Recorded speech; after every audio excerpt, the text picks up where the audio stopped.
Cinemajaw is brought to you by Know Your Company. Got 25 to 75 people in your company? Then check out knowyourcompany.com. Software that helps companies like Airbnb know their company better.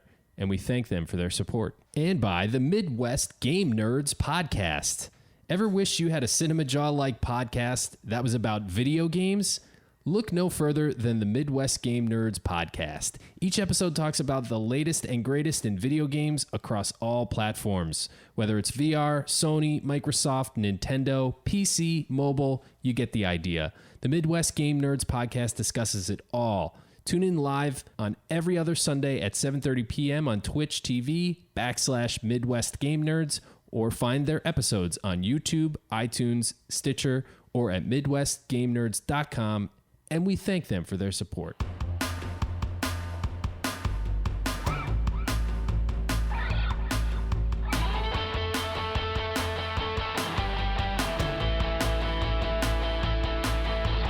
You're listening to Cinemajaw, the greatest movies podcast ever, recorded in Wicker Park, Chicago. My name is Matt Kay, and with me is Rye, the movie guy. And sitting alongside us this week is editor Phil. How's it going, Jawheads? Yes, this is me. Yeah. he's filling in. He is. Elias. You wanted to do the joke.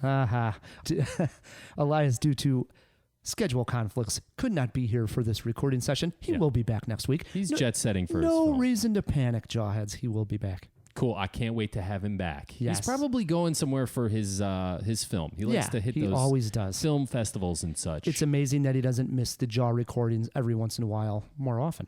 That's true. With all It the is. travel that guy does. Matt, the end of April, the beginning of May. That means one thing. Our summer movie preview. I got my underoos on, man. I can't wait to talk about all the superhero movies. No. That was one of the rules, Matt. Oh, your rules suck. No, listen to this. We do a summer movie preview every single year here on Cinemajaw. That's right. And this is considered Matt's season of film. He loves this time of year.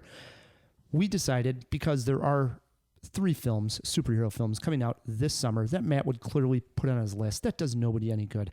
So what we did is we said no superhero films on our list. Instead, we threw that poll question out to the Jawheads on Twitter. What superhero film are you looking forward to most? We gave you 3 choices: Spider-Man Homecoming, Wonder Woman, or Guardians of the Galaxy Volume 2. We'll have those poll results later on in the show. It's fair enough. Fair enough. And whenever we do summer movie preview, Matt, it coincides with C2E2. Yes, Chicago's Entertainment and Comic Expo. And talk about an ironic turn of events, Matt. I was at C2E2 all 3 days. How many were you at? 0. And I told this story before we went on the air, so I'll tell it again briefly for the Jawheads. I was actually working the 5K race that was happening down at Soldier Field that day, my new job. And so I'm right there. I can see the Hyatt. I can see C2E2. And day one during setup, I saw the Princess Leia's and Star-Lords and people dressed as She-Hulk walking by me with their bags, and I was so sad. Same thing on day 2. Saw all the people going, and I could see it, but I couldn't get to it, and it was depressing. Poor Matt K. Well, me, Phil, and Elias did get out to C2E2, where we were able to get a great guest for you this week. We were able to sit down with Sandy King Carpenter. She is the wife of John Carpenter. She has also produced They Live. She was a script supervisor on films like 16 Candles, Big Trouble in Little China, and she has a couple of graphic novels under her name, one of them being called Asylum, and a brand new one coming out entitled John Carpenter's Tales of Science Fiction. Nice. Can't wait to talk to her, man. Yes. So we got a good interview for you there. Besides that, we have a whole lot more going on, don't we, Phil? Yes, we're going eye for an eye on Guardians of the Galaxy Volume 2. And we have a review of Unforgettable. Yes. Plus, Matt, you will be taking Phil on in movie trivia this week. And I was trying to think of a topic. I saw Guardians, and I couldn't think of what to do. And so I thought, what could I do with Matt and Phil? And then it hit me. Matt and Phil movie trivia. Bingo. All right. Think of actors with either Matt, Matthew, or Philip in their names. Okay. All right. I'm down. That sound fun? Sounds fun. All right. And plus, I noticed as we're going eye for an eye on Guardians of the Galaxy 2, James Gunn is directing Volume 2. He also directed Volume 1. I'm not sure I'm a fan anymore of directors trying to direct an entire film series. Why not? I believe that They should go with new directors on each chapter, bring in fresh blood. Sometimes, No, but I mean, all the talk about time. a vision, continuity, a through line. Yeah, but I mean, I like that, but do it with 3 different directors or 4 different directors. How many films you have? I like that idea. No, you're missing out on an artist's vision there. I think you're wrong. CinemaWAR. Ooh, Phil is going to have his hands full with that one. Yes, he will. Yes, he will. Yes. It is a jam-packed jaw, as always. As always, Rye. Yes. So as I mentioned, Phil, Elias, and I got out to C2E2, and we were able to have an interview with Sandy King Carpenter. Enjoy this, Jawheads. All right, so here we are, Elias, sitting at C2E2, one of our favorite events, and joining us is none other than Sandy King Carpenter. Welcome to Cinemajaw. Thank you. Do you enjoy coming to these conventions? Oh, I love it. It's a chance to connect with everybody. It's a chance to get feedback on the comics. And it's just a chance to say hello to everybody across the country. That's right. I noticed over here you are signing autographs of a new comic that you have coming out. You are the creator of Asylum, which was a graphic novel. Yeah, we actually, Thomas Ian Griffith, John Carpenter, and myself created Asylum. We created the characters, the plot structure, the character arcs, and then Bruce Jones was the first writer who started setting up because I knew nothing about writing a comic. And eventually I took over writing Asylum. And then we created Tales for a Halloween Night. And that's written by all different, it's an anthology that comes out once a year at Halloween. And that's written by all different writers, all different artists. The first story is always by John Carpenter. The last story is generally by me. And then now we're launching a new John Carpenter's Tales of Science Fiction. That'll be a monthly starting in July. Now this sounds exciting. It is, and it's going to be a series of miniseries. So James Ninnis is here with me at this convention. He's writing the first miniseries, which is called Vault. If you like Event Horizon, Alien, that kind of stuff, that's what we have. So it's all about unicorns and puppies in space who die. Wow, that's a great idea. Yeah, actually it's not. But it's but if you like movies like Event Horizon and Sunshine, it's in that vein. Wow, that's interesting. Now, I think it was like 2 years ago, we actually had a gentleman on that did a graphic novel, and he also did storyboards for certain movies, Christopher Nolan movies. And he was talking about how similar the graphic novel is to almost starting the production or the idea of a movie. Do you feel the same? No. The only way it was similar in the way we got into comics was when we're getting ready to do a film or television production, I always have a lot of art done in order for the financing company or the studio to see what we're about to do. When we originally were thinking about Asylum, we were thinking of a television show, that kind of thing, and it was a long time ago, and everybody said it was too dark. We had all this art, we had a great visualization of what Los Angeles should be with the Santa Ana winds and hell on earth, that kind of thing. And one of the comments that was made at the studio at that time was, well, it's not like it's a graphic novel, we're not matching to anything. And that's when I'd gotten fed up and said, well, actually it is. Because it was a different medium and it was the best way to tell the story. So I don't think that all graphic novels can be movies or TV. I don't think that all movies and TV can be graphic novels. Right. I come from animation originally, but that did not prepare me to necessarily do a comic book. We spent 2 years researching comics. We couldn't walk right into writing a comic. Bruce Jones was that bridge for us. Editing Bruce Jones taught me the difference and how to get there. And then it's a 50-50 relationship with the artist because they're the visualizers of our words. Mm-hmm. And so, yeah, there's a certain similarity, but the pacing is so different. And it has to do with the cliffhangers and where the page turns are and that kind of thing. So that's why I say, no, it's different because we're not doing the same kind of storytelling. Right, I see that. And I was going to ask, and you sort of answered it in that explanation, was what your background on comics was before taking the plunge. Were you a comic book reader, or? Yeah, but that's also like saying I watch a lot of movies so I can make them. I read a bunch. My kids had read a bunch. My husband had read a lot of them. And we had lots of friends in the industry, which allowed us to go into comics because they were so generous with their advice. I mean, people like Steve Niles, Tim Bradstreet, all these guys who were around us. But we still had to put, like I said, a couple of years into researching both the business and the craft of comics, and then had other great people on board. Sure. And when you mentioned it, that you go to the artist and how it is a complete collaboration between the writer and the artist, what kind of research goes into finding the right artist? A lot. I mean, I haunt Artist Alley at every convention. I get recommendations from the other artists I know. When I bring on other writers like James, he recommends people.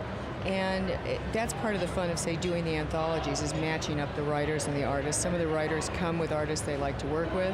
There's other times, like when David J. Scow wrote a couple of stories for the Halloween Nights books. He hadn't written comics. So his buddy, Dwayne Swierczynski, was helping him with the form. And at the same time, I knew that the sense of humor of Derek Robertson would go really well with David Scow. And they hit it off. So now they're on their third story together. It's almost like you're a talent scout. Yeah, but it's like producing a movie, and that you kind of go, okay, where's the chemistry? Where's the vibe? Who's going to hit it off and be a good marriage? Yeah, absolutely. And speaking of producing a movie, and Cinemajaw here is a movie podcast, so it's very exciting to talk to someone who has been involved in such great projects in cinema. And when I was looking at some of your credits and such, I remember seeing, like, Carrie Fisher, for instance, was a script doctor, they would call her. And you were like a script supervisor and doctor along those. What exactly goes into that? Being a script supervisor? Yeah. Well, script supervisor is an on-set position. I'm part of the shooting crew. Was. And what that is like a liaison between the shooting crew, the editorial staff, and production. In England, it's called continuity. You're literally matching things and doing that, but you're keeping a log on set of every piece of film that's shot, or every scene that's shot. And that goes to the editor, so they can find all the pieces of the scenes. And at the same time, you're keeping track of how much of the movie is shot, how much remains to be done, whether you've done all the coverage, how that goes together. And you're also helping the director keep track of where he is in the movie. Sure. Now, when you're on some of these sets and you're seeing a movie like 16 Candles, for instance, be shot, do you know you're watching something so special that we're going to be talking about 16 Candles for all of time? No, and I think it's a real pitfall. If you start counting your awards beforehand, you're doomed. Yeah. Big Trouble in Little China. Working with Kurt Russell. How fantastic. Oh, I mean, he's a dream. You know, he grew up a Disney kid where if the dog got it right, it was a print. So he's very disciplined. He's really respectful of all the crew and all the other actors, and he's just a great all-around guy. He and John have a great relationship of trust, and he can fly higher on that trapeze when he trusts the guy holding the rope. Sure. So together, they're just a gas. It's fun. Yeah. Now, when you're on the set and you're working with your husband, John Carpenter, does the dynamic change, or is it still husband and wife? Wow. No, I think that the whole deal is I was really lucky when I was straight out of college, and I was doing films for free up at the American Film Institute, and I was working on student films all over, and I was doing animation. I was doing everything to get by. I was lucky enough to work on an AFI film that Vilmos Zsigmond was the cinematographer on. And we had a guy I thought was an idiot directing, and it was a friend of a colleague of his son. And I remember turning to him going, why don't you just tell him how to do this? I said, because he was the director, and I'm here to serve him. It's his vision. And it was a great learning point for me that there's one vision on the set, and everything else serves him. As a producer, my job is to serve the vision. I put together a crew to serve that vision. And I serve the crew so that they can do their job the best. So I don't think there's any, I mean, it's a professionalism that just carries through to the set. It's not about husband and wife. It's about my job is to serve. Overall, we all serve the project, and we serve the guy with the vision.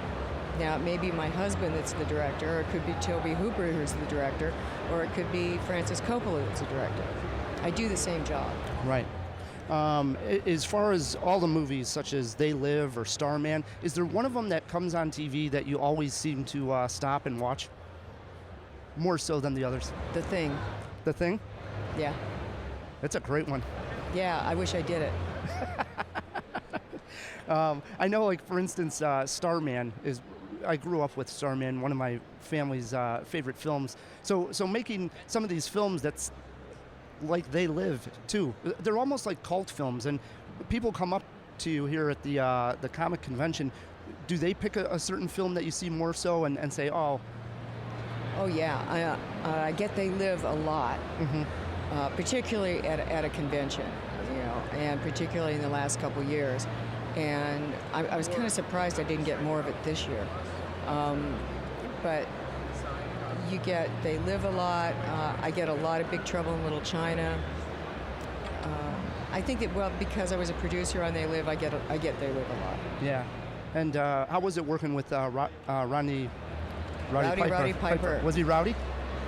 It's like having a caged tiger. He could be rough, but wow, was he beautiful? It's just a ball of energy, huh? Yeah. As far as cinema goes, is there anything on the horizon that is interesting you, or maybe that you will work on again? We've got a big announcement coming in a couple weeks. You don't want to make it right here on Cinemajaw? I'm not allowed to. That's how it works with the studios. But there's a big one coming up that I think everybody will be pretty excited about. We have things coming in both film and television. I was going to say it's a pretty exciting time now with like Netflix and the way there's so many different distributions. John Carpenter, the name is almost an industry. It means something when it's a John Carpenter television show or such. I think it's important because I think that audiences associate him with quality. I think that it really matters that people get their money's worth. They know they're going to have a good time.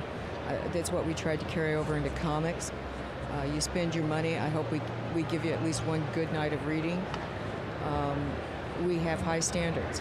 Sure. And to get those high standards, was there ever a moment on set where something just went awfully wrong, or... Every damn day. It's really just control, right? You just got to sort of control the mess, huh? If you're doing it right, you're planning for everything to go wrong, so that when it goes wrong, you've got a plan. That's the whole deal behind production. Yeah, I mean, something like Big Trouble in Little China, where it's got some pretty good action sequences and chases and all kinds of good stuff. I could imagine on a movie like that, things go wrong. Not if you plan it right. Larry Franco is an amazing producer. He was the producer on that. And again, you hire the best people to do the best job. And we make magic. We're illusionists, but we're professionals. You don't leave it to chance. We have a great stunt coordinator, Jeff Amata. He also does the Bourne movies and lots of things. He did the Book of Eli. We're about making things look risky, not making risks and taking risks. But are there times on set where you're actually nervous for a particular shot or stunt? No, we're supposed to make it safe. We're supposed to make it look scary. We're not supposed to scare and kill people, no. Good. Good stuff. Now, for the listeners that are interested in getting Asylum, that is out now. But when can they purchase John Carpenter's Tales of Science Fiction? That'll be out in July. You keep a look in the Diamond previews. Pre-order it from your local comic shop. Do you ever go to a comic shop? They're a dying breed, but I love them. Oh, yeah, you got to support your local comic shop. In Hollywood, we go to Golden Apple. I'm here to pitch for everybody. Good stuff. Now, we like to end all of our guest interviews with some silly cinema cues, we call them. Elias, you got something in the cannon? Yes. So, Sandy, you mentioned you came from the animation world, and live adaptations of old school animation films are big right now. If there is an old animation movie you could adapt, which one would you make? Oh, wow. Ooh. Fantasia. Oh, okay. Wow. Night on Bulb Mountain. Yeah. All right. Those are some good ones right there. Yes. And one more. So is your house always dressed for Halloween? No. Okay. No, but we always trick out the office. Oh, okay. That's nice. But that is a funny question that Elias asks. Is Halloween a big holiday over at the Carpenter house? Yeah, well, it's gotten interesting because now, like this last Halloween, John was on tour. So for Halloween, we were in London, and he was on stage performing, and then the whole family was there because the kids are with him. So that was kind of weird. We weren't in town, where normally, because our office is a house in a neighborhood, normally that's what we do, where we've got the whole place decorated and do all that. So it was a weirder Halloween for us, but it was really a gas. Interesting. Well, I want to thank you for coming on Cinemajaw, and best of luck with the graphic novels. It looks fantastic. And I look forward to more big news, as you say, from the John Carpenter camp. Thank you very much. Thank you, Sandy. Wow, that was really awesome how she and John are able to have such a cool collaboration, man. Yeah, I agree. And it's interesting that they're both so creative and, a couple under the same roof. Yeah, I mean, what creations they've made, so kudos, man. Yes. That's a cool interview. And Sandy was nice enough to even talk to us a little bit after the interview. Just a really nice woman all around. Oh, so sorry I missed that. Yep. Awesome. Can't wait to hear what their big announcement is. We were trying to get an exclusive there, but she just couldn't crack at that time. But, Matt, it does bring us to a segment, moving the show along here to Eye for an Eye. Phil? Yes, Eye for an Eye, Guardians of the Galaxy Volume 2. Set to the backdrop of awesome mixtape number 2, Marvel's Guardians of the Galaxy Volume 2 continues the team's adventures as they traverse to the outer reaches of the cosmos. The Guardians must fight to keep their newfound family together as they unravel the mysteries of Peter Quill's true parentage. The film stars Chris Pratt, Zoe Saldana, Sylvester Stallone, Kurt Russell, and the voices of Vin Diesel and Bradley Cooper. It's directed by James Gunn, who, as Rai said, also directed the first film. We throw it over to you, Rai. Wow, Matt, I really would love just to poo-poo on this one and see your sour You always face poo-poo. as I give this one an ignore. But I just can't, I saw the first Guardians and was such a big fan of the first film. It sort of came out of left field, was something different than what we were seeing out of the Marvel Universe at the time. Huge fan of Chris Pratt sort of taking over that quote-unquote Indiana Jones type role. The look of the film was great. Groot was great. The adventure story in space a la Star Wars was great. All of that really added up to just a wonderful film. I am worried that this will not live up to the original. But am I interested? Yeah, I'm interested. Actually, Ryan, I'm going to go ahead and say I think that was well said. Yeah, sure. Maybe I'm a little nervous, but man, it's Guardians of the Galaxy, and I think that the nerves are unwarranted. And this is going to be the best film of the summer. Interested. Phil, interest or ignore on Guardians? I am actually on the same page as both of you guys. I think that the first Guardians was really amazing, really fresh, and I'm also nervous for it. But I do think this is run by Disney. It's run by Marvel. And all hail our Lord and Savior, Ed Catmull, who I think will make sure that this is going All to hail our Lord and Savior. Ed Catmull, yes. All right. 3 interesteds. I think it is safe to say that Disney cannot make a dud anymore. Right. Too big to fail, we were saying. Yeah, they got too much money, too many eyeballs, the pulse on the pop culture. They know what they're doing. Yes, the radar. They're not going to give us a dud. Will it be possibly they give you a disappointment down the road? Yes, but not a dud anymore. Agreed. So 3 interesteds for Guardians of the Galaxy. Speaking of new movies, Matt, Love, Jealousy, Possession, and Katherine Heigl. Unforgettable, the new love triangle is out in theaters, and I was the first in line to check it out. Can I confess something? I was really very scared to meet you. Me. Yes, gorgeous and talented.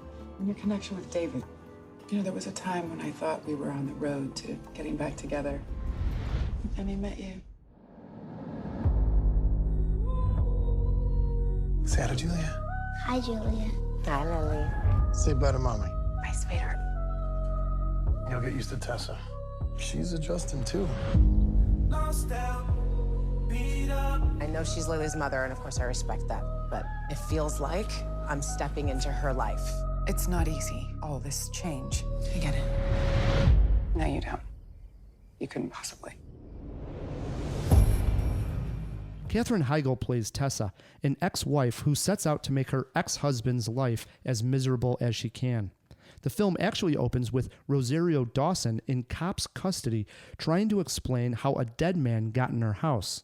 After this scene ends, roughly 5 minutes into the film, I was actually optimistic, Matt. Unfortunately, that was the high point. We then jump back in time and meet Heigl's Tessa, who is dropping off her daughter at the house of her ex-husband and new fiancé, who was played by Rosario Dawson. Heigl plays it as wooden as possible. She is determined to break them up or maybe even do something worse. Now, she does not have a plan at first, so the opening 30 minutes of the movie is just Katherine Heigl pouting and showing up everywhere her husband is. Very annoying. However, she eventually finds out that Rosario Dawson's character was in an abusive past relationship that resulted in a restraining order against her boyfriend. So, she decides to reunite the two.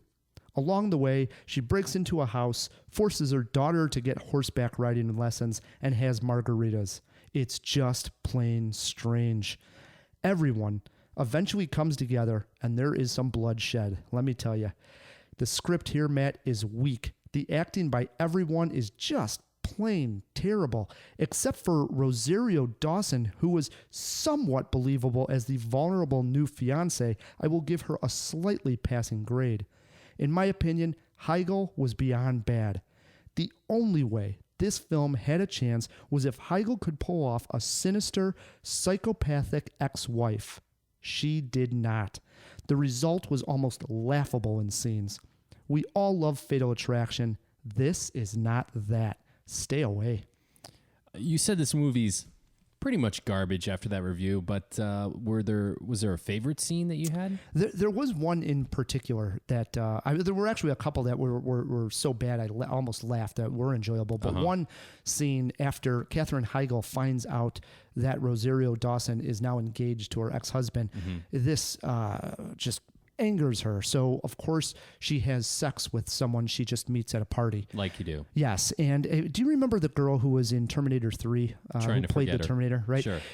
Katherine Heigl looks just like her in this scene. Her hair is sort of pinned back, and she is in a car. It's raining outside, and she's just riding this guy with no emotion. And it made me think this is what the Terminator in Terminator 3 would look like if she was just having sex, just to have sex with a guy in a car. I kind of want to see that now. And once it ends, the best part is she's like, get out, just like a Terminator would say. Get out. And of course, it's raining outside. It's just, the scene's ridiculous. He just gets out with his pants on still unbuckled, and she just pulls away in the car. It's laughable. But I enjoyed it. Again, I think you've made it quite clear that this movie's mostly trash, but was there any scene in particular that you had trouble with? I mean, that's like, throwing a dart at a dartboard with your eyes closed. You can pull out a lot here. But there is one in particular that was, it's tough not to laugh at it. And this is a scene where Rosario Dawson and Heigl are arguing on a flight of stairs. And it's right when the ex-husband's about to come in. And so Heigl tries to make it look like Rosario Dawson pushed her down the stairs when in fact she falls down on her own. Oh my goodness. And of course, right when she falls down, the ex-husband walks in and is like, "What's going on?" Wah, wah, wah. Oh man. It was bad. What about any influences? I mentioned Fatal Attraction. It was definitely trying to go for that vibe of a film, sort of a dark thriller. Also, and I forgot how good this movie was when I was a kid. I really liked The Cradle Will Rock. Yeah. Is that the name of it? The Cradle Will Rock? Throw in the jaw box. That's what I wrote down. Or was it The Hand That'll Rock the Cradle? The Hand That Rocks the Cradle, I think. Is that what it is? I think so. Throw it in the jaw box. But The Cradle Will Rock. You remember the movie? I do, yes. The Hand That Rocks the Cradle is, I'm pretty sure, the title. Okay. It was going for that sort of like, she's still possessed with the husband, and she's psychotic, and it just didn't work because it was Katherine Heigl, but it was going for that vibe. What did you learn, Ryan, from watching this? That even terrible ideas such as this, they still think there should be a sequel to this movie. Oh, man. Well, I guess if it makes money, they figure out they can make more. Well, it's not making money, so that's good. It was a flop at the box office already, but it literally ends, as bad as this was, and I'm just like, wow, is this awful? It ends with it open to a sequel, perhaps, with the mother-in-law. Like, Does Freddy Krueger's hand come out of the ground and grab Katherine Heigl's face? That would have at least gave it an extra star, right? But no. That would have given it like 3 more stars in my book. What about a movie poster quote? Movie poster quote is this: Katherine Heigl's acting will scare the crap out of you. That's awesome. That's probably the best quote they can hope for on this film. I am assigning a one jaw for Unforgettable. Wow. Stay away. That's worse than Boss Baby. I can say this: save your money, jawheads, for the summer movie season. Oh, that is a great segue, Ryan. Is it not? It is. You Well would done. think I've been doing this for a long time, Matthew. You would think that. We did say at the top of the show, this is more your season. This is when you get really excited and you actually see a few films. I do. You're right. So you're getting to start it this week. Again, a reminder to the jawheads. We took the superheroes, wiped them away. We'll do a poll question in a while on those. So, Matt, was it a difficult list to come up with? No. Or were you still excited for 5? Still excited for 5, even without superheroes. And at number 5, I have a sequel, a 3rd installment in a series, Disney Pixar's Cars 3. Okay, let's just get this out of the way. Cars 2, garbage, okay? The original Cars, good, but arguably lower Pixar. Not even arguably. It's lower Pixar. Yes, for sure lower. They're- It's in the bottom tier. It is in the bottom tier, but I think at the top of the bottom tier. Fair to say? Now you're getting technical. It's in the bottom tier. Leave it at that. All right, but it's not the worst one they've ever made. Not the worst. Okay. This actually looks like it might be the best entry in the series. Come on. It does. I haven't seen anything out of Cars 3 that gives me any cause for concern. It's dark. It's gripping. It's real. It's about a former athlete who was like at the top of his game, who's now been knocked down a peg and is coming back from an injury. It looks like sort of like a Rudy type thing going on. I dig it, man. I'm excited for Cars 3. Wow. All right. And the only trailer I saw was sort of the teaser trailer where he is knocked over, Tumbling, or whatever you want yeah. to say it. And that's all I've really seen of it. So I don't know what the hell's There's a going new on. one out. You should check it out. I will. All right. Swings it over to my number 5. And what I did with my top 5 was I tried to build with a couple of smaller films and then have a sort of a big granddaddy of them at number 1. Okay. So my number 5 comes out June 9th. And you'll remember we had Krisha on from Krisha Fairchild from the film Krisha. Yeah. And she is the aunt of the director of that film, Trey Edward Schultz. Yes. Oh, okay. All right. Uh-huh. And on that particular episode of CinemaJaw, she talked about Trey Edward Schultz's new film and how it was going to be very exciting. Well, guess what, Jawheads? It comes out June 9th, and it is entitled It Comes at Night. Nice. He's got the horror sensibility. I'm guessing this is horror. It is. Joel Edgerton stars as a father trying to protect his family in a house that is in the woods from a pandemic. It sounds very much like a big zombie movie, but the pandemic is not necessarily turning them into zombies as much as it is just a weird illness of the human race. Not quite zombies. And I think that's are they what like sort the of separates crazies? it. More like the crazies? Not even quite that. Okay. From the picture and the trailer that I saw, not even quite that, but definitely something that they want to, for some reason, maybe pass the disease along. But that's all I really know. It's sort of mysterious. Huh. And a stranger arrives at their house that Joel Edgerton is trying to protect his family at. And that's really all I know. It sounds, again, very much like Krisha was that one house setting where Krisha took place all in that house. Sounds very similar to that. And we saw that Trey Edwards Schultz was awesome. He sort of shined in that one house setting. So Sure. I'm really looking forward to seeing him grow and getting a little bit of a horror film written this summer. Wow. You just made me really excited. I can't wait to see that, man. That swings it around to my number 4. And not having comic book movies on the list is difficult. So I picked a comedy at number 4. Will Ferrell, Amy Poehler are going to be in a new film coming out June 30th entitled The House. The House? The House. As in, when you're in Vegas, the house has the edge. That's they I have not even heard of this. They squander their kids' college funds. So how do they make it back? They create an underground casino in their basement, and wackiness ensues. It's Will Ferrell and Amy Poehler. This is going to be funny. I have high hopes for this one. I would actually say that idea sounds ridiculously bad. Of course. But Will Ferrell and Amy Poehler maybe can pull it off. Maybe. We'll see. I have high hopes for this. It looks to be the comedy of the summer. See that we take away superhero movies, and Matt's got The House on his list somehow. Hey, that's a pedigree. Will Ferrell, Amy Poehler. All right, swings us over to my number 4. And look at this, back-to-back horror films I'm going. You would think it's October, but no, I am talking about the summer movie season. Okay. This one comes out July 7th and is directed by David Lowry, who did Pete's Dragon. And I just caught up with Pete's Dragon, and I want to give a shout-out for how well I thought that film was done, I should say, with Robert Redford, and that's streaming out on Netflix now. This one, I heard a little rumblings going on that it was a big hit at Sundance. It stars Casey Affleck, hot off his Oscar win, and Rooney Mara. The name of the movie, A Ghost Story. And the subject of this film, the byline here, Matt, is it is about life, death, and the afterlife. And the ghost in the posters and in the ads is a ghost with basically just a white sheet over its face. Mm-hmm. And I don't know much more about it other than that. And I'm very excited to see what Casey Affleck does after his Oscar win, Manchester in the Sea. I'm pumped. I'm pumped too, man. That sounds kind of cool. Yeah, these are right up your alley. Indeed, you're picking good ones, man. So that brings it to my number 3, and I have my first and only documentary of the list. Wow. Yeah. I know what this is. I'm a big fan of documentary in general, and this is one that is a long-awaited sequel, an inconvenient sequel. Truth to Power. Yes.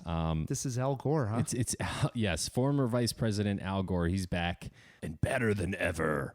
And it comes out July 28th.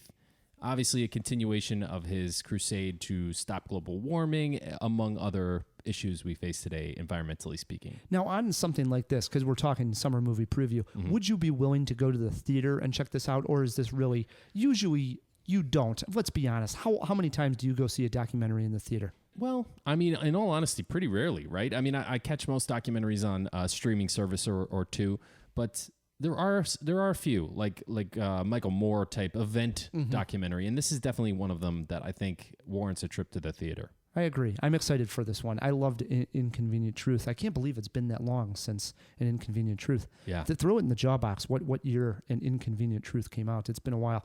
Swings us over to my number 3, and I have a director here at number 3 that always gets me excited, and it is a female director. I've talked about her on our favorite female directors episode. Okay. And I am speaking of Sofia Coppola. I still think she is one of these directors that puts out a movie I'm interested in. I'm going to make a point to see the movie.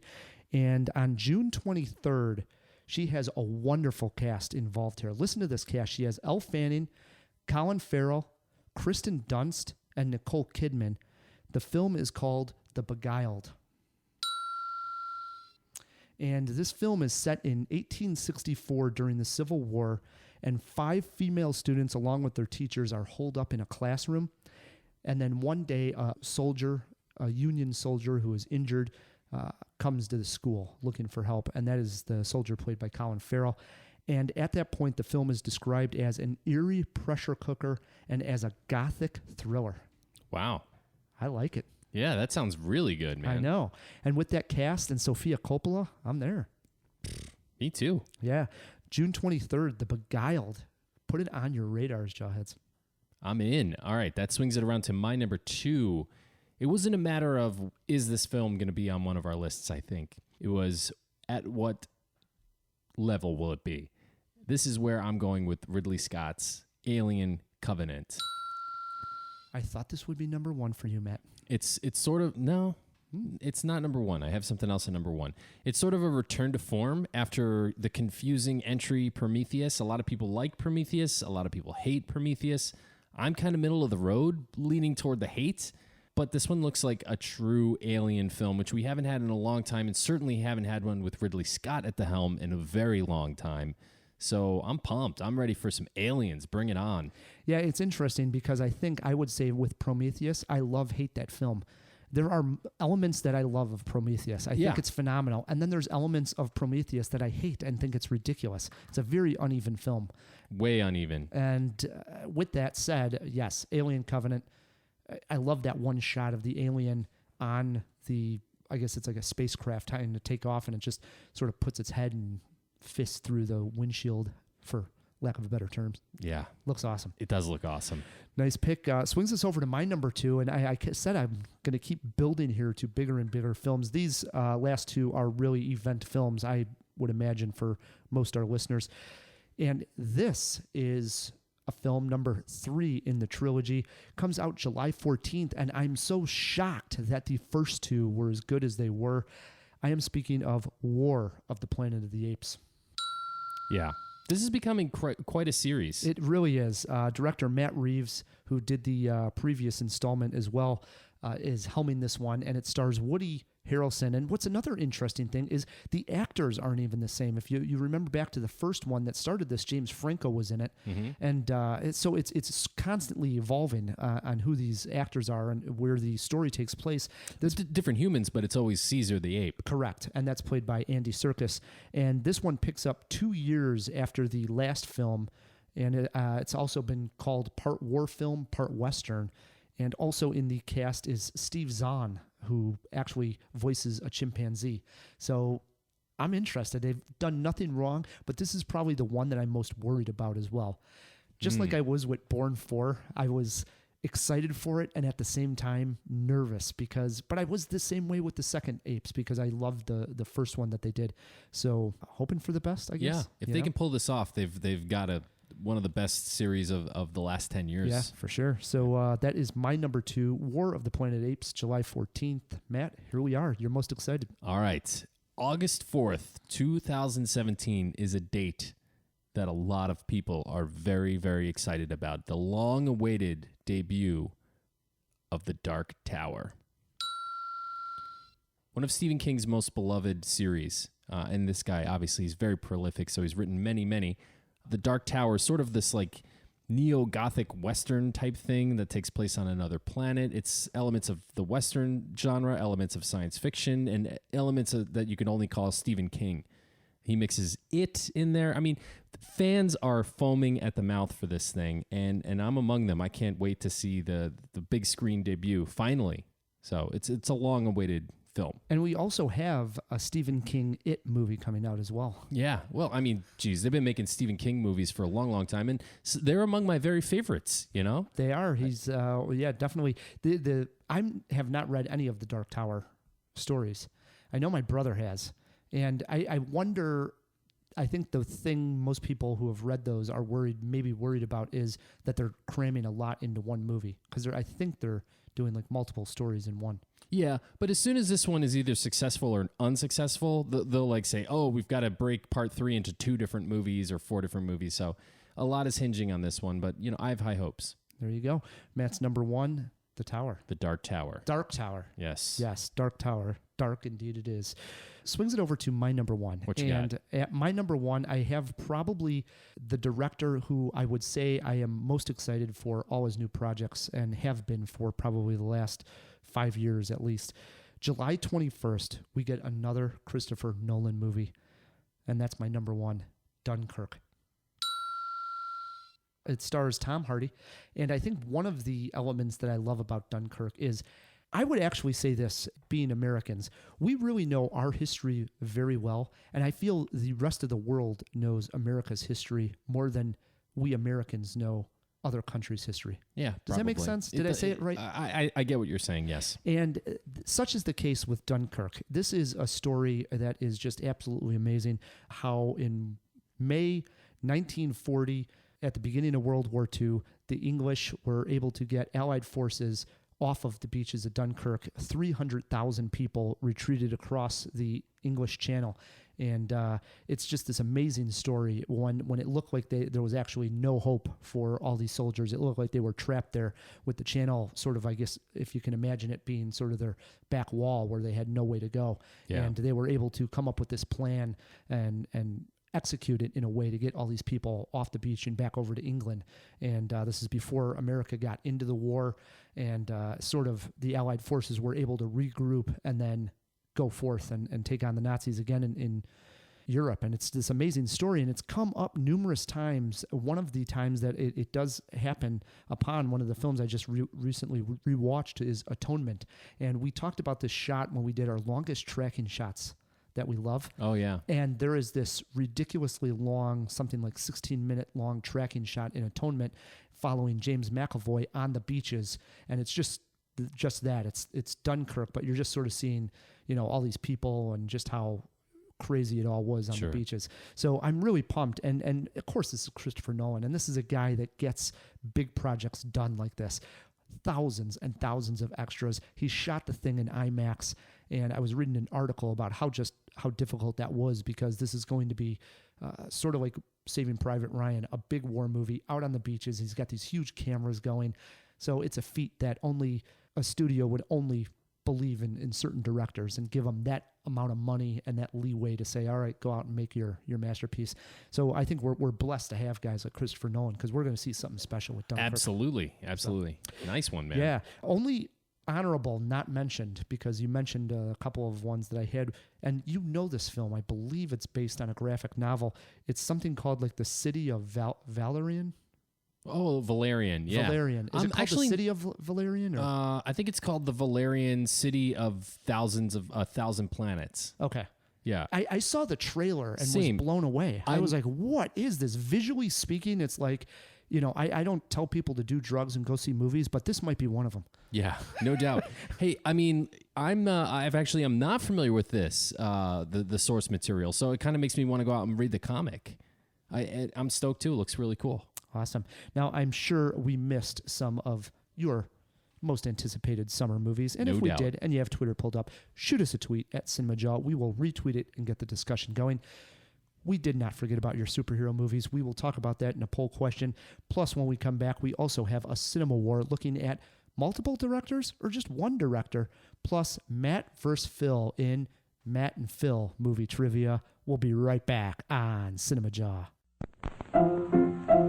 Let's all go to the lobby. Let's all go to the lobby. Let's all go to the lobby to get our... Hey, Jawheads. This is Matt K with a quick reminder of April's Riddle. I have starred in a famous zombie movie, but not its sequel. I have starred in one film directed by Wes Craven, and it was not the zombie film mentioned.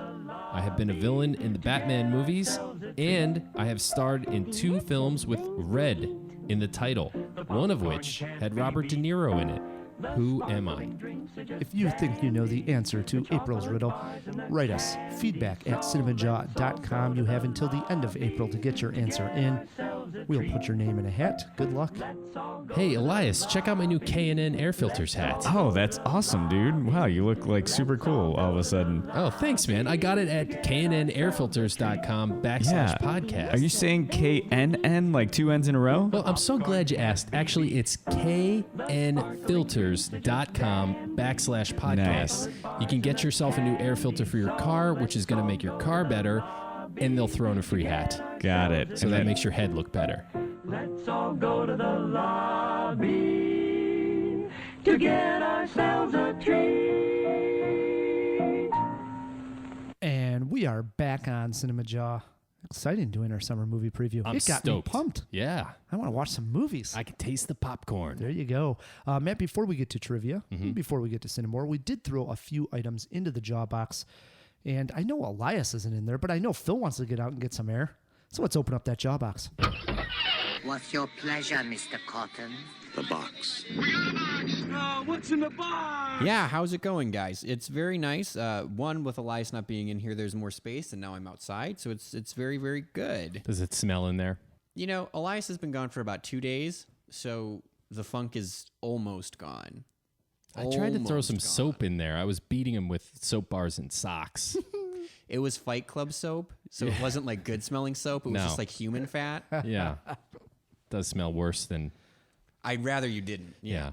And it has his bruises and blood on it. So Yeah. Ooh. It was a bad call. I felt uncomfortable. I tried. Well, thank you, Matt. You're welcome. Now that that's out of the way, we can jump right in to the questions. What was the film called that starred Rebecca De Mornay? That was The Hand That Rocks the Cradle. So I Yes. think that's what Matt had said. Not the cradle rocks. Okay, you knew what I was going for there, though. Rock the cradle of love.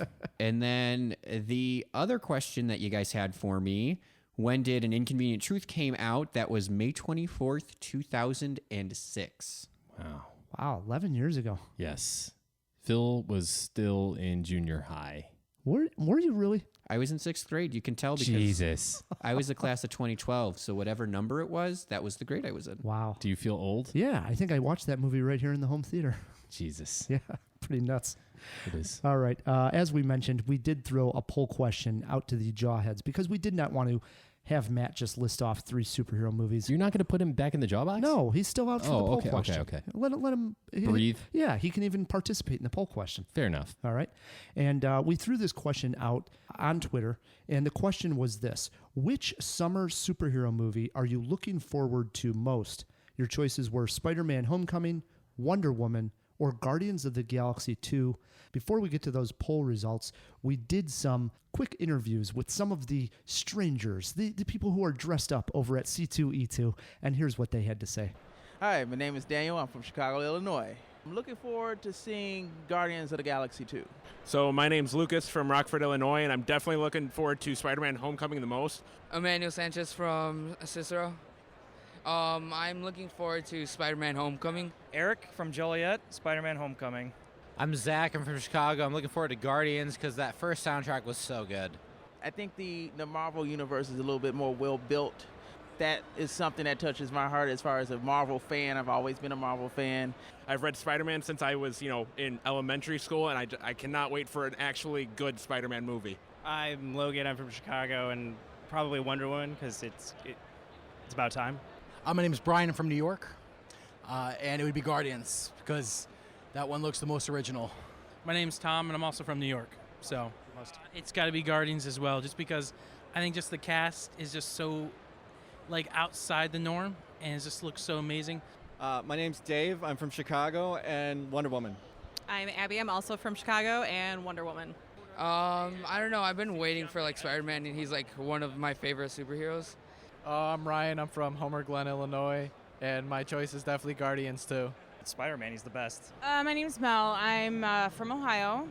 It's kind of a tough that's tough. Scott Howard. I'm from Schaumburg, and I'm looking most forward to Spider-Man. Oh, I'm Katie. I'm from Chicago, and I'm looking forward to Guardians of the Galaxy. The first one was already so great that I can't get any better, so we'll see how it goes from there. My own personal would be Guardians because I'm a big fan of that entire cast, but I've been catching my son up on all of the Marvel stuff, so he's now at this age where he can finally start going and seeing the superhero movies. He's a favorite. He's a fan favorite. He showed up in Civil War. I mean, how can you not go see it, I'm anxious. Then we're going to definitely go see that. I mean, all 3 of them are I'm excited about all of them because I'm a huge comic book geek, but, Wow. Always characters out there, aren't there, Matt? Yes. Colorful characters galore at Yes. C2E2. I did love the guy that said Wonder Woman, and his answer why was about time. Yeah. Loved it. A lot of fun out in C2E2. So we go to our comic book expert here, Matt Kay. Question over to you, Matt. Yeah. Spider-Man, Wonder Woman, or Guardians? Where'd you cast your vote? Well, I think the Jawheads know I'm a huge Spider-Man fan. My son is named Parker, and that's for a reason. I do love me some Spidey. That said, I have to go with Wonder Woman. Wow. This is a stunner. And you know what? It's not completely for the pretty similar sentiment to the guy from C2E2. I do think it's about damn time that we get a strong female superhero, and Wonder Woman really is the best one. I mean, she is the #1 female superhero. Been waiting for this film for a long time. It looks like they're doing it right. This could get DC on track. So I'm excited to see that. If anything, this is the make or break moment for the DC superhero movie universe. It's do or die time. This could be their Iron Man, and I'm stoked for it. Wow. That's where you casted your vote. Yes, I did. All right. Wonder Woman. Phil, where do you cast your vote on that question? Spider-Man, Wonder Woman, or Guardians? I actually, in order to directly disagree with Matt, do not think it should be Wonder Woman because they've had like 8 make or break moments in the DC universe They have. already. And they've broken them all. Yeah, it's already broken. So I would actually cast my vote for Spider-Man Homecoming. Much Can't like Matt disagree. said, Spidey's a great superhero. I think just even if you consider like how multifaceted the title of Homecoming is and like the different innuendos that they're making about it coming back to Marvel, I think it'll be great. And I think, again, like we were saying, it's finally back in Disney's hands. Ed Catmull, our Lord and Savior, he will protect us. It's hilarious. CEO of Disney's have not failed us. Matt, this is always shocking when we agree, but I put my vote on Wonder Woman as well. Wow. Very excited. I actually agree with your take on it a lot. I know, yes, like Phil said, they blew it a few times, DC. They sure have. But I do agree that... My mom's name is Martha, too. Let's go hold hands. Please don't remind me. But I think if they could stop and pivot, if that makes sense, like a great athlete on a basketball court, if they can stop and pivot and make a new move, it's this movie, right? I think they can pivot with Wonder Woman. I think it's a strong character, strong female character. It's sort of the it thing, too, is... the strong female lead. Sure. And people want more of that. I'm looking forward to it. And we haven't had it in the superhero genre yet. And that's embarrassing on them. So let's go. Wonder Woman. I'm there. That's the only one I'm really, really excited for. I'll see Guardians, but like I said, I'm nervous. And you could care less about Spidey. There is actually a good chance I will not even see Spider-Man. So let's see what the Jawhead said. We threw this question out onto Twitter quickly, very fast, got well over 100 votes, and here are the results. Coming in at last, 17% of the vote, Spider-Man Homecoming. Yeah, not surprising. It's got some stiff competition, man. I mean, we all love Spider-Man, but we've all seen him on the screen a bunch, and there have been some real disappointments in his big screen adaptations.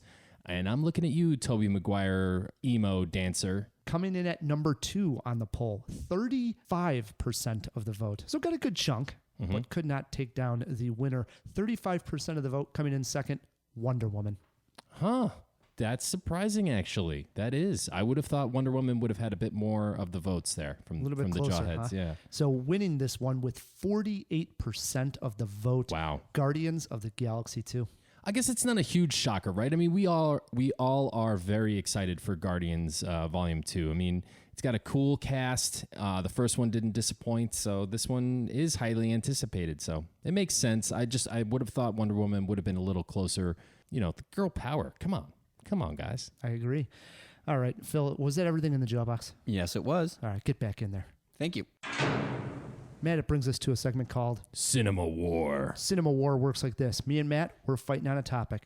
Our guest, editor, and engineer of this episode, Fill Me In Phil, gets to play judge and jury and tell the listeners who he thinks won this CinemaWAR.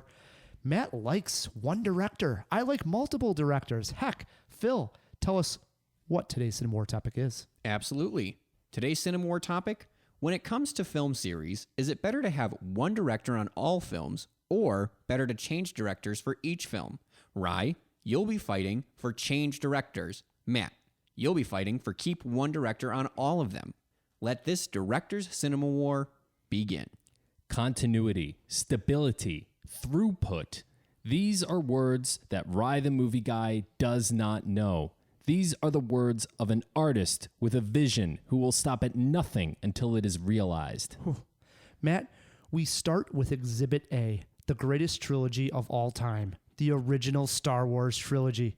First one, created and directed by George Lucas. Then wisely, they bring in 2 other directors for Empire and Jedi. The result, a series that has produced the most lucrative film franchise of all time. I think that was mostly because George Lucas was incompetent. And when we're talking about the greatest trilogies of all time, I think you have to talk about masters like Peter Jackson, who took on source material that people said was unfilmable and made it into some of the best movies we have seen for decades. He swept the damn Oscars with his third entry. I will give James Gunn the chance and give every artist the chance to be a visionary over multiple films. Here's the thing, though, Matt. Many directors get it right 2 times in a row. But this CinemaWAR is on a film series. Just look at the great Francis Ford Coppola, who directed 2 Best Picture winners in the Godfather trilogy. But what happened with the third? Ugh, that was an offer I can refuse. Look, having multiple directors makes the series feel scattered. There's a reason we have terms like too many cooks in the kitchen. Next, we'll have novels written by multiple writers. Where does it end, Rye the Movie Guy? Look at the basis here, Matt. I love the first 3 Bourne films. That trilogy, 2 different directors. I love the Alien movies, all different directors. Toy Story, different directors, added directors. My point is, to make a successful film series, you need the vision of multiple great minds, not just one. Look, I hate to reiterate, but the risk you run by having multiple directors is an unevenness. Some entries might be good, some entries might be bad. With one director, you get a consistency, and that is what audiences want. Yeah, but one of the things I love about movies is the collaborated effort to make great art. When it comes to a film series, I see that heightened. More times than not, bringing in a new director who is on the same page thematically is the best bet to keep a series fresh and moving forward. We are button heads here, as we always do. We go to our guest, our jury. Fill me in, Phil. What did you think of this CinemaWAR? So, definitely very, very good arguments from both sides. Thank you. I'm not saying that because there are certainly weeks where I will, off the air, trash whoever I thought did a bad job. That's true. Right. On the one hand, I can see Matt's side, that continuity and having the single vision and having the ability to have this one streamlined idea and flesh it out completely is great. Ryan, I agree with your point also that being able to have more eyes on the project, more people to kind of make more cohesion and make more sense out of the project, make something even larger than just one person's vision, also very good. There is one argument that for me won it. And I'm gonna backtrack a little bit and give a little bit of history on myself. Here we go. Because I'm a nerd, I always tend to like extended universes, right? Such as Star Trek and Star Wars. And when you have different writers of the books and the other franchises in the extended universe, it gets muddy. And for that reason, I have to go with Matt. Yes! Oh my and God. I so wanted to say that, Matt, that was such a half-assed CinemaWAR. Every part of me wants to do that, but because of that one argument, he takes the cake. Wow. I want to set the stage here a little bit. Thank you. Yeah. I actually wrote my CinemaWAR for the wrong side, showed up to Cinemajaw, and we were on a bit of a time crunch. I had to go outside and rewrite my war. And how long did it take me, Phil? Like 5 minutes. Oh, my goodness. And I still whooped you. Holy crap. Is that... This is terrible. That's a lot in a row. This is a new low. This is a new low. I think... but you know what? This is actually a great topic for a CinemaWAR. It is. Yeah, I mean, like a lot of times, behind the scenes, we pick one and it's like, oh, it's obvious this way or that. This was one where I could hem and haw both ways. I do actually see both sides of the arguments. Yeah, so that's what makes it a good CinemaWAR. Clearly, I did too. You know what? We should flip the script and argue it again the other way. Yeah. See if I could still win. That gets me 20 seconds, right? You know what? We said that we did this poll with all the different superhero movies, and Rye said that we had to leave them off our list, but I just want to say, go see them all. Go see them all. Don't leave any one of them out. Oh, wow. Yeah. Please. Great advice for the jawheads. Thank Matt. you. Yeah. Waste your money. All right. Brings us to trivia. And I think you have taken Phil on only one other time. The C2E2 one last year, to be exact. There you go. Oh, wow. So it has happened. Come full circle. Yes, it sure has. And as I mentioned, sort of jokingly, I could not come up with a topic, and it just jumped into my head. Phil and Matt movie trivia. Think of actors with Matt or Phil as their name. Phil, you're our guest engineer this week, so you get to choose if you want to go first or let Matt go first. Definitely first. Definitely first. Question number 1 over to Phil. This famous Phil was in Capote, The Master, and Boogie Nights. Name him. The late, great Philip Seymour Hoffman. 1-0, Phil. Question 2 moves over to Matt K. Matt, Ryan Phillippe has appeared in one film directed by Clint Eastwood. It was a World War II film. Name it. Trouble with the Curve. It's not a World War II film. Oh, that was a baseball movie, right? Oh, you absolute jackass. I can't remember it. We throw it over to Phil. Ryan Felipe has appeared in one film directed by Clint Eastwood. It was a World War II film. Name it. You got this one, Phil? I have no idea. I'm just as bad as Matt, if not worse. I have no idea. Who directed Private Ryan? I don't know. Wow. Boy, oh boy. Is it Shaving Ryan's Privates? This is going to be a rough trivia. We were looking for Flags of Our Fathers. Flags of Our Fathers. Okay. Yes. 1-0, Phil. Question 3 now bounces back over to him. In 2011, Matt Damon starred in The Adjustment Bureau. What actress starred alongside him in said film? Oh gosh, I'd like to say that I think that I know this, but I have no clue. Who was trendy in 2011? 2011, Matt Damon and who in The Adjustment Bureau? I don't know, dude. I feel like my gut's trying to tell me Mila Kunis, but that doesn't sound right. She was on like Jupiter Ascending or some crap. We'll just go with that. Incorrect, Matt. You got a chance for a steal and to tie it up. Was it Emily Blunt? Wow. That is correct. Yes. Holy moly. I actually saw that one. It's not that good. No, it really, middle of the road. Middle of the roader. Right. It is 1-1. Question 4 stays over to Matt K. Matt, name the director of all the Hangover movies and Old School. Judd Apatow. Ooh. A reminder that to the contestants, we are playing Matt and Phil movie trivia. Phil, you got a chance for a steal here. Name the director of The Hangover and also Old School. Oh, God, dude.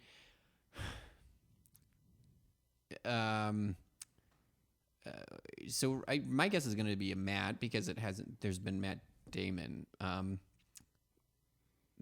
Matt Matthewson. Matt Phillip Matthewson is actually the answer. We were looking for Todd Phillips. Okay. Todd Phillips Yeah. directed all the Hangover movies. Wow. This is an ugly game here. It is 1-1. Question 5 is back over to Phil.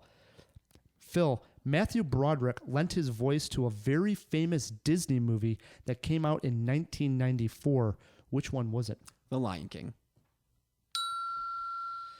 2-1, Phil. You ask him a Disney question. Of course he knows the answer. I don't know. Let's see. It's 2-1. No, of course I do. Yeah, of course. It is 2-1. Question 6 over to Matt K. Okay. Matt, name the actor who starred in the 1987 film La Bamba. Lou Diamond Phillips. Ties it up at 2. We got a ball game here. Nobody's used their rescue. You do have a rescue me, Ryan. Question 7 now jumps over to Phil. Phil, name the actor who starred in the films Charlie's Angels, Lost in Space, and Ed. Rescue Me, Ryan. Whoa, Rescue Me, Ryan. Question number 7. Name the actor in those 3 films. Your clue is he would make a great friend. The hell does that even? Oh. Sort of narrows it down, doesn't it? Yeah. Matthew Perry. It's got to be, right? Damn it. Wow. Really? Incorrect. How could that not be right? Incorrect. Damn it. Even with that clue, he gets it wrong. Wow. Would make a great friend. Okay, say the films again. Yes. Charlie's Angels, Lost in Space, and Ed. Oh, Matt LeBlanc. That is correct. There were 2 Matts on Friends. He had the wrong friend with Matt in the name. Oh. It's Poor okay, Phil. Phil. You got a friend in me. Wow. It is now 3-2, Matt K. You can win it right here on Wow, that was Walk-Off. a swing, Phil. That was huge. Question 8 over to Matt K. Matt, Matthew Fox and Matthew McConaughey, 2 Matthews, starred in this 2006 football movie. Name it. Matthew Fox and Matthew McConaughey. 2006. Yep. Was it We Are Marshall? Wow. Matt wins this one 4-2. Wow. And I don't think I used my rescue, did I? No, you sure didn't. Wow. How about that? Handshake, Phil? I'm sorry. Are there still more questions though? No. That was it? That was number 8? Yeah, in case it came down to a tie, we call it a jawbreaker. This question would have been over to Matt K. Better actor, Matt Damon or Philip Seymour Hoffman? Oh, wow. That's a tough one. You got to go with Philip Seymour Hoffman there. I think so. I think you're right on that one. The real jawbreaker was this: age of Matt LeBlanc. Closest to Matt. 47 years old. Phil? I'm taking the under, 46. Give that one to Matt. 49 for Matt LeBlanc. Wow. Getting up there. He is. He turns 50 in July, I believe. So. Oh, well, happy birthday, Matt LeBlanc. There you go. Good stuff. Good stuff, Rye. I am pumped for the summer movie season, Matt K. As am I. Can't wait. For those wondering where the riddle is, it is coming on the next episode. I know this dropped on the first, but we are one behind on the riddle, so we will get it next week. A brand new riddle for the Jawheads. Yeah. We got new riddles for you. A lot of cool new things. Looking forward to a great summer. As am I. Brings us to the end of a great Jaw, and we first and foremost got to thank all our sponsors. Yes, thanks to all the sponsors and the Chicago Podcast Co-op who help us get some of those sponsors. Also, thanks to Elias Rodriguez, who was down at C2E2 and helped get that interview. Also, thanks to Sandy King Carpenter for joining us at C2E2. So cool. Awesome. So cool. And we got to thank the best editor in the biz, Filmy Phil. Thanks, Phil. Not a problem. Thank you, guys. I don't have any film festivals that I take part in. Plug your comics or something. Oh, I guess. I don't know. I don't do anything interesting. I do. I draw stuff on Instagram. So the name P Fart was taken, so I did P Fartist. And yeah, I do. I make little doodles. I draw. I illustrate and draw. Yes, it's Fartist with a P. P-F-A-R-T-I-S-T. You should follow him. Yeah, do it. And thanks also, Phil, for pulling double time at C2E2. It was a lot of fun. My mom was happy. I told her I got a temp job. There you go. Good times. Also, as we mentioned, Twitter, we do polls like we did this week. So follow us on Twitter. We're at Cinemajaw. We're at Cinemajaw everywhere on social media. Yes, do it, Jawheads. Yes. Until next week, I'm Ryan, the movie guy. I'm Matt K. And keep on jawing about the movies.